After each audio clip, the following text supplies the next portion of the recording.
مجھے ایسا ہنر دے دے خیالوں کے نگر سارے میرے گیتوں میں ڈھل جائیں، میرے دل کے بھی آنگن میں نئے کچھ پھول کھل جائیں۔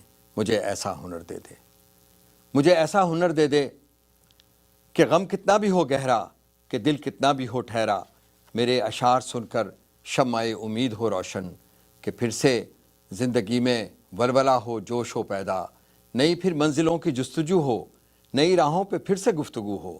مجھے ایسا ہنر دے دے، مجھے ایسا ہنر دے دے، بنا ذات و نسب کے اور کسی مذہب کے بندھن کے ایک ایسا گیت لکھ جاؤں، محبت کی علامت ہو، جو امن و آشتی کی ضمانت ہو۔ مجھے ایسا ہنر دے دے۔ ناظرین السلام علیکم۔ ادبی پروگرام میں شاعر اور خواب کے ساتھ باسط جلیلی حاضر ہے۔ ناظرین، اس ادبی پروگرام میں ہم آپ کی ملاقات ان نامور شعراء سے کراتے ہیں جنہوں نے اپنی کاوشوں سے، اپنی شاعری سے دنیا ادب میں خاص مقام حاصل کیا۔ ہمارے درمیان آج ایک ایسا ہی شاعر موجود ہے جو ایک طویل عرصے سے امریکہ میں مقیم ہے، جس کی شاعری دل کو مو لینے والی ہے۔ 2 کتابوں کے مصنف ہیں، ہم سب کے جانے پہچانے جناب خالد خواجہ صاحب اس وقت ہمارے اسٹوڈیو میں تشریف رکھتے ہیں۔ آئیے ملتے ہیں خالد خواجہ صاحب سے۔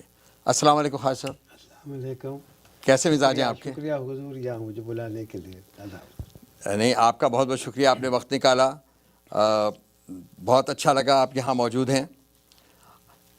آپ سے پہلا سوال خواجہ صاحب کہ امریکہ میں اردو ادب کے حوالے سے کچھ فرمائیے گا کہ آپ کیسا محسوس کرتے ہیں، آپ کیا سمجھتے ہیں کہ کیا مستقبل ہے اردو ادب کا، خاص طور پہ امریکہ اور کینیڈا میں؟ باسط بھائی، اردو ایک ایسی زبان ہے، میرا خیال ہے انسانی تاریخ میں سب سے زیادہ سخت جان زبان ہے اردو۔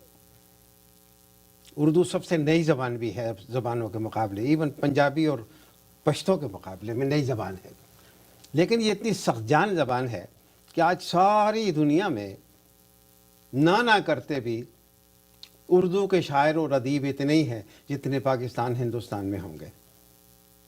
آپ سمجھتے ہیں امریکہ اور کینیڈا میں؟ اردو میٹھی زبان ہے، اردو ایسی زبان ہے جس میں زندہ رہنے کی قوت ہے، اردو ایسی ہماری مشترکہ زبان ہے، ہماری رابطہ زبان ہے، رابطہ زبان ہمیشہ دیر تک زندہ رہتی ہے۔ اور اردو ایک ایسی زبان ہے جسے کوئٹہ سے لے کر راجکماری تک، کلکتے تک، آپ جہاں بھی اپنا مطلب واضح کرنا چاہیں گے لوگ آپ کو سمجھ جائیں گے آپ کیا کہنا چاہ رہے ہیں۔ اور کسی زبان میں بھی، کسی بولی میں، کسی زبان میں، ہندوستان میں، پاکستان میں ایسی قوت نہیں ہے۔ لیکن کیا آپ سمجھتے ہیں کہ امریکہ میں اردو زبان کا جو مستقبل ہے اسے کس طرح دیکھتے ہیں؟ بالکل روشن مستقبل۔ کینیڈا میں اس لیے کہ ہمارے بچے اردو بولتے ہیں، بلکہ وہ بچے بھی اردو بولتے ہیں جن کی مادری زبان پنجابی یا پشتو ہونا چاہیے۔ ایسا تو ہے بالکل۔ اور یقین کیجئے، بعض اوقات تو میں نے دیکھا ہے کہ ہمارے بچے بڑی صاف اردو بولتے ہیں، ہم سے بہتر بولتے ہیں۔ اردو زندہ رہنے والی زبان ہے، میں آپ کو ضمانت دیتا ہوں۔ چلیے آگے چلتے ہیں۔ یہ فرمائیے گا کہ مشاعرے جو ہیں وہ اردو کی ترقی و ترویج میں کتنے کارآمد ثابت ہوتے ہیں؟ آپ کیا سمجھتے ہیں؟ باسط بھائی، ہر تحریک، ہر منظر نامے میں کچھ برائیاں ہوتی ہیں، کچھ اچھائیاں ہوتی ہیں۔ پہلے اچھائیوں کی طرف آئیے۔ جی، مشاعرہ ایک رابطہ ہے عام لوگوں سے، ان لوگوں سے بھی جن کا اردو سے لمبا چوڑا تعلق نہیں ہوتا، لیکن مشاعرہ ہمارے لیے ایک انٹرٹینمنٹ بھی ہے، پاکستانیوں کے لیے، ہندوستانیوں کے لیے۔ اس کے بعد مشاعرہ شاعروں کو قوت دینے میں، انہیں قوت بخشنے میں بڑا مبید و معاون ہے۔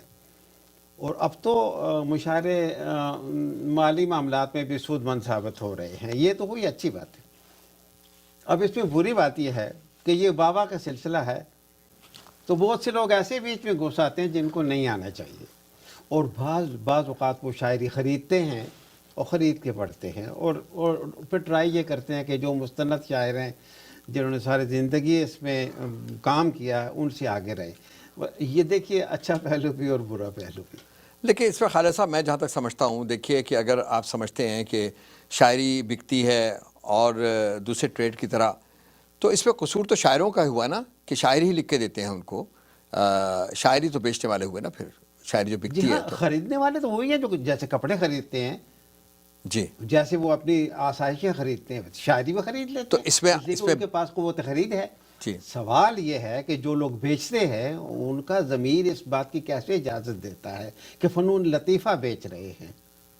وہ خیالات بیچ رہے ہیں جن کو ساری رات جاگ کر وہ منظوم کرتے ہیں، مرتب کرتے ہیں، اسے چند سکھوں کے لیے بیچ دیتے ہیں. مجھے ان لوگوں بڑا صدمہ ان لوگوں کی شخصیات کا، ان کی یقین کیجئے میں نفرت محسوس کرتا ہوں ایسے لوگوں سے. تو ایسے بہت سے لوگ ہیں جن کو میں بھی جانتا ہوں. اس کی کوئی بنیادی وجہ تو ہوگی نا خالد صاحب.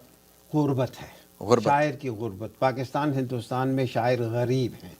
شاعر وہ طبقہ ہے جسے غریب کہا جا سکتا ہے in the true sense of the term. شاعر غریب ہے، اور غریب آدمی کی عزت نفس نہیں ہوتی. غربت سب سے بڑی لعنت ہے، اور شاعر بک رہے ہیں، ٹکے سیر بک رہے ہیں. تو نئے لکھنے والوں کا آپ کا کیا مشورہ ہے؟ کیا آپ سمجھتے ہیں کہ اساتذہ کا کلام پڑھنا بہت ضروری ہے؟ نہیں، اگر آپ شاعر نہیں ہیں تو بھائی کوئی اور کام کر لیجئے، انجینئرنگ پڑھ لیں، کوئی اور کام کر لیں، بس خرید لیں بھائی، ویلڈنگ خرید لیں. ضروری شاعر بننا ہے آپ کو؟ اور ہمارا طبقہ تو ایسا ہے، ہم لوگوں نے بڑی محنت کی ہے بھائی. 40 سال ہم نے یہ گاز کھودا ہے. جب جا کے شاعری کچھ کے حاصل لیے کیا. کیا کوالیفیکیشن ہونی چاہیے؟ جی، کیا کوالیفیکیشن ہونی چاہیے شاعری کے لیے؟ شاعری کے لیے بیسیکلی آپ کا مطالعہ ہونا چاہیے، بے داغ مطالعہ، بے داغ لگن، اردو لٹریچر سے پیار، اور اس کے بعد خلوص جان. یہ سب چیزیں مل کے ایک شاعر بناتی ہیں. اور باسط بھائی، شاعر بننا بچوں کا کھیل نہیں ہے، یہ خالہ جی کا گھر نہیں ہے. اس کے لیے بہت محنت کرنا پڑتی ہے، خلوص جان سے کام کرنا پڑتا ہے، اور بہت زمانے تک کرنا پڑتا ہے. یہ صوفی ازم کیا ہے خالد صاحب؟ اچھا سوال ہے. صوفی ازم دراصل کوئی مذہب یا عقیدہ نہیں ہے. یہ خیالات کی ایک روح ہے جو اپنے آپ کو پہچان کر خدا کو پہچاننے کی ایک سعی ہے. اور صوفی ازم نہ صرف آپ کو اپنی ذات سے قریب کرتا ہے، یہ آپ کو خدا سے قریب کرتا ہے. صوفی ازم ایک ایسی نعمت ہے، میں سمجھتا ہوں صوفی اتنے عظیم لوگ ہیں کہ وہ جہاں بھی ہوتے ہیں وہاں امن ہوتا ہے، وہ سکون ہوتا ہے. ان کو دنیاوی اغراض، دنیاوی آسائشوں سے کوئی غرض نہیں ہوتی. وہ اللہ والے ہوتے ہیں. اور یقین کیجئے ہندوستان پاکستان میں اسلام پھیلا ہے صوفیوں کے ہاتھوں، محمد بن قاسم کے ہاتھوں نہیں پھیلا، صوفیوں نے پھیلایا ہے. خالد صاحب ٹاپک کو ذرا تھوڑی دوسری طرف لے کے چلتے ہیں. آپ کا اپنا پسندیدہ شاعر کون ہے؟ بہت سے ہیں. بیسیکلی اقبال ہے، فیض صاحب ہیں، ندیم صاحب ہیں، احمد فراز ہیں، شکیب جلالی ہیں. خالد صاحب ہمارے ہاں جو بڑے بڑے نام گزرے ہیں، بابا بلّہ شاہ ہیں، صوفی، انہوں نے شاعری کو جو ہے ایک ایسا ٹول کے طور پر استعمال کیا جن سے انہوں نے اپنی شاعری کے ذریعے اپنا پیغام جو تھا لوگوں تک پہنچایا. اس کے متعلق آپ کچھ روشنی اچھا ڈالیے. دیکھیے صاحب، پہلی بات تو یہ ہے کہ برصغیر پاک و ہند میں صوفی ازم جو ہے وہ ایک ایسی تحریک ہے اردو ادب میں یا پنجابی ادب میں جس کی وساطت سے نہ صرف اسلام پھیلا ہے بلکہ یہ ایک محبت کا پیغام تھا. یہ ایک تحریک تھی، یہ ایک نظریہ حیات تھا. بابا فرید کو لے لیجئے، گولڈن شریف کے پیر صاحب کو لے لیجئے، حسین بخش کو لے لیجئے، میاں محمد کو لے لیجئے، خاص طور پہ بلے شاہ کو لے لیجئے. یہ وہ لوگ تھے جنہوں نے محبت کا پیغام دیا، جیو اور جینے دو کا پیغام دیا، اور شاعری کی صورت میں دی. یاد رکھیے شاعری ایک ایسا ذریعہ ہے جس کے ذریعے آپ بڑے بڑے پیغام دے سکتے ہیں اگر آپ پیغمبر ہیں تو. میرے نزدیک شاعری سے بڑا اور کوئی ذریعہ نہیں ہے پیغام پہنچانے کا. اور خاص طور پہ صوفیوں نے تو جناب والا امن پھیلایا ہے، محبت پھیلائی ہے، اسلام پھیلایا ہے. تو جدید دور میں آپ کس کو سمجھتے ہیں کہ صوفیزم کو کس نے فالو کیا؟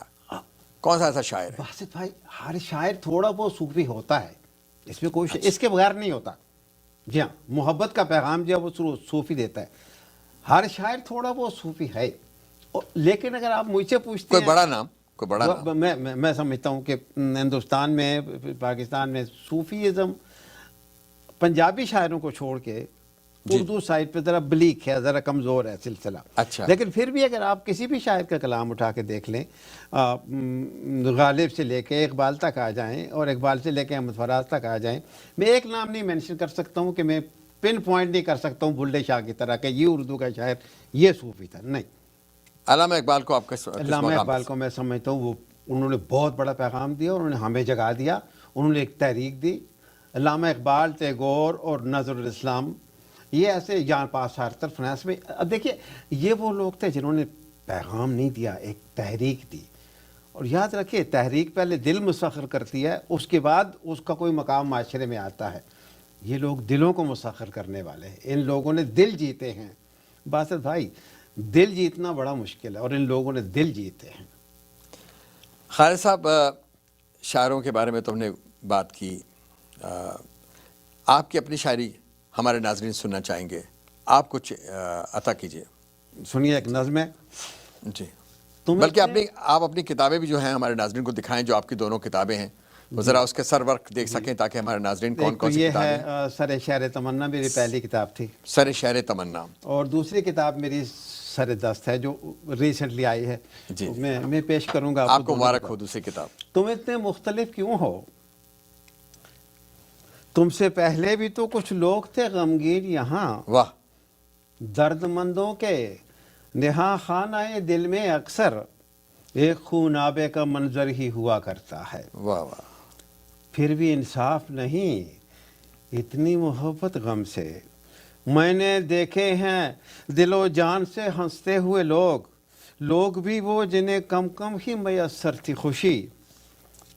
کیا تمہیں اتنی محبت ہے برے وقتوں سے؟ اپنے ہر لمحے کو تم نوحہ نہ رکھتے ہو. دور جاتے ہوئے غم کو بھی بلا لیتے ہو. مندمل ہوتے ہوئے زخم جمع رکھتے ہو. واہ. ایک دن ایک کھلونے کی طرح ٹوٹے گا دل جو اس طرح کا پھر آپ میاں رکھتے ہو. تم مجھے اتنا بتاؤ تو کبھی خالد جی، مسکراتے ہوئے لمحوں کو کہاں رکھتے ہو؟ واہ واہ واہ. مسکراتے ہوئے لمحوں کو کہاں رکھتے ہو. جی جی. وقت ہوا ایک بریک کا، تو ناظرین ہمارے ساتھ رہیے، انشاءاللہ آپ سے پھر ملاقات ہوتی ہے.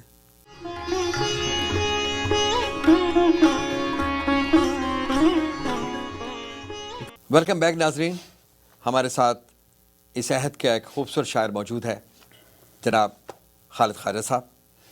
ان سے ہم گفتگو وہیں سے سٹارٹ کرتے ہیں جہاں سے ہم نے بریک کی تھی. خالد صاحب، غزل کی یہ جو غیر معمولی مقبولیت ہے اس کے متعلق فرمائیے کچھ. جی میں عرض کرتا ہوں، کیا بڑا وجہ اچھا ہے؟ موضوع ہے. جی باسط بھائی، آج سے 30 سال پہلے افسانہ بادشاہ تھا. منٹو، عصمت، کرشن چندر بیدی، ندیم قاسمی، یہ وہ لوگ تھے جن کو پیروں کی طرح مانا جاتا تھا. ایک طرح ان کی ادبی عبادت کی جاتی تھی. افسانہ بادشاہ تھا. پھر ایک وقت آیا کہ نظم نے جگہ پانسا جیت لیا. جی ہاں، اس میں بہت سے شعراء انڈیا سے آئے، لیکن پاکستان سے خاص طور پہ فیض صاحب، ندیم صاحب اور یہ لوگ انڈیا سے، سردار جعفری تھے، اختر علی مان تھے، ساحل لدھیانوی تھے. یہ وہ لوگ تھے جنہوں نے نظم کو ایک عظمت بخشی. اور کلیم الدین احمد جیسے لوگ تو یہ بھی کہہ رہے تھے کہ غزل کو ختم کر دیا جائے. انہوں نے علی سردار جعفری نے ایک زمانے میں کہا کہ غزل کی کوئی اہمیت نہیں ہے، نظمی اصلی چیز ہے. میں اس سے اتفاق نہیں کرتا ہوں. نظم نے بڑی حکومت کی صاحب 20-25 سال تک. پھر ایک زمانہ آیا کہ دو لوگوں نے، ایک کا نام مہدی حسن تھا، ایک کا نام جگجیت سنگھ تھا، جنہوں نے غزل کو موسیقی کے ذریعے متعارف کرایا. اور پھر وہ دن اور آج کا دن، پچھلے 10 سال 15 سال سے ہم دیکھ رہے ہیں، 20 سال سے، کہ غزل بادشاہ ہے اور غزل نے دلوں کو فتح کر لیا. غزل ایک ایسا میڈیا ہے، ایسا اسکول آف تھاٹ ہے جو آپ کے دل میں جگہ بنا لیتا ہے. قافیہ اور ردیف جب یہ دہرائے جاتے ہیں ہر شعر میں، آپ یقین کیجئے فارسی میں پشتو میں، پنجابی میں، کسی زبان میں بھی غزل، ہندی میں بھی وہ مقام غزل کو نہیں ملا جو اردو غزل کو ملا ہے. اور ہم لوگ خوش نصیب ہیں کہ ہم نے اپنے دور میں غزل کی بادشاہت دیکھی. تو آپ سمجھتے ہیں کہ موسیقی نے اس کو جو ہے رواں کیا، بالکل بالکل یس، بالکل اور بالکل وہ بالکل. اس کا جو مقام تھا وہ دلایا. بالکل اس پہ جان ڈالتی. جب موسیقی کے ذریعے آپ بہت سے کام کر سکتے ہیں. آپ پیغام دے سکتے ہیں موسیقی کے ذریعے، آپ دلوں کو گرما سکتے ہیں، آپ انٹرٹین کر سکتے ہیں، اور یا پیغام محبت پھیلا سکتے ہیں. اور غزل نے یہ کام کیا موسیقی کے ذریعے. موسیقی کا بڑا احسان ہے غزل پر. تو خالد صاحب آپ کی یہ غزل ہم بھی سننا چاہیں گے. جی میں ایک غزل سنائیے جو آپ نے. میں نے آپ سے کہا مجھے یاد نہیں رہتا، میں سناتا ہوں، پڑھ کے سناتا ہوں. جی بالکل، ارشاد. بھنور کے بیچ نیا ایک بھنور نکلتا ہے. واہ، بھنور کے بیچ. بھنور کے بیچ نیا ایک بھنور نکلتا ہے. ہمارے گھر کے بھی اندر سے گھر نکلتا ہے. واہ واہ واہ. ہمارے گھر کے بھی اندر سے گھر نکلتا ہے. اور میرے وطن میں ہے مقبول رہزنی کا کام. واہ. میرے وطن میں ہے مقبول رہزنی کا کام. ہر ایک شخص کی گٹھڑی سے ڈر نکلتا ہے. واہ. ہر ایک شخص کی گٹھڑی سے ڈر نکلتا ہے. کہیں پہ بند ہے اب بھی فرات کا پانی. سنیے صاحب. واہ. کہیں پہ بند ہے اب بھی فرات کا پانی، کہیں پہ اب بھی تو نیزے پہ سر نکلتا. واہ واہ. سمر کا شوق ہے تو کاٹ مت درختوں کو. سمر کا شوق ہے تو کاٹ مت درختوں کو، درخت ہوں تو میری جان سمر نکلتا. واہ واہ واہ. بس جناب یہ غزل تھی. خالد صاحب، ہم سب کا تعلق پاکستان سے ہے. ہم وہاں سے آئے، یہاں پر کچھ خواب لے کر آئے. پاکستان کے متعلق کیا خواب دیکھتے ہیں آپ؟ دیکھیے صاحب، آپ سیاست سے ہٹ کے جہاں تک ادب کا تعلق ہے، میں تو اسی حوالے سے بات کروں. پاکستان میں جو شعر اس وقت کہا جا رہا ہے، خاص طور پہ جنوبی پنجاب میں، سبحان اللہ صاحب، اور صوبہ سرحد کے کچھ علاقوں میں، کراچی میں مایوس کرتا ہے. لاہور میں ایک سا شعر کہا جاتا ہے، سارے شاعر ایک جیسی شاعری کا. لیکن چھوٹے شہروں میں جیسے کبیر والا، میلسی، چھوٹے چھوٹے گاؤں ہیں صدرن پنجاب میں، سب کیا شعر کہا جا رہا ہے. کیا وجہ ہے اس کی؟ مٹی میں اثر ہے وہاں کی؟ کچھ ہاں نہیں، ایک تو وہ صوفیوں کی سرزمین ہے، سرائے کی سرزمین جو باولپور سے لے کے ملتان تک، بلکہ رحیم یار خان تک. ایک تو صوفیوں کی سرزمین ہے، اس مٹی میں شاعری گوندی ہوئی ہے. جی جناب والا. اور اس کے بعد ادھر آ جائیے تو صوبہ سرحد کا ایک علاقہ ہے، ہزارہ کہلاتا ہے. جی ہاں بالکل. میرا گاؤں ہے جس سے. اچھا. آپ یقین کیجئے بچے شعر کہہ رہے ہیں، قیامت برپا کر رہے ہیں. بہت خوبصورت شعر کہا جا رہا ہے. اور دکھ کی بات یہ ہے کہ ہمارے پرانے جو شاعر وہاں پہ، احمد فراز، محسن احسان، اور ان کے جانے کے بعد میں سمجھتا ہوں پشاور میں خاصا اندھیرا ہے. لیکن پھر بھی مجھے امید ہے کہ صوبہ سرحد میں، پنجاب میں، سندھ میں اردو شاعری زندہ رہے گی. اور بڑا اچھا شعر کہا جا رہا ہے پاکستان میں صاحب، سبحان اللہ. بڑی خوشی کی بات ہے یہ. لیکن کیا آپ سمجھتے ہیں کہ کیا ڈفرینس ہے؟ پنجاب میں شعر کہا جا رہا ہے، جوان جو لوگ ہیں وہ شعر کہہ رہے ہیں، اور اس کے علاوہ دوسرے علاقوں میں کیا ڈفرینسز ہیں کہ کیوں وہاں بہت اچھا کیا سوال وجہ ہے. ہے؟ جی. کراچی اور لاہور میٹروپولیٹن سٹیز ہیں جہاں پہ زندگی کی آسائشیں بہت ہیں، جہاں پہ کھیل کے میدان ہیں، جہاں درسگاہیں ہیں، جہاں نوکریاں ہیں، جہاں مالی حالات لوگوں کے نسبتاً بہتر ہیں.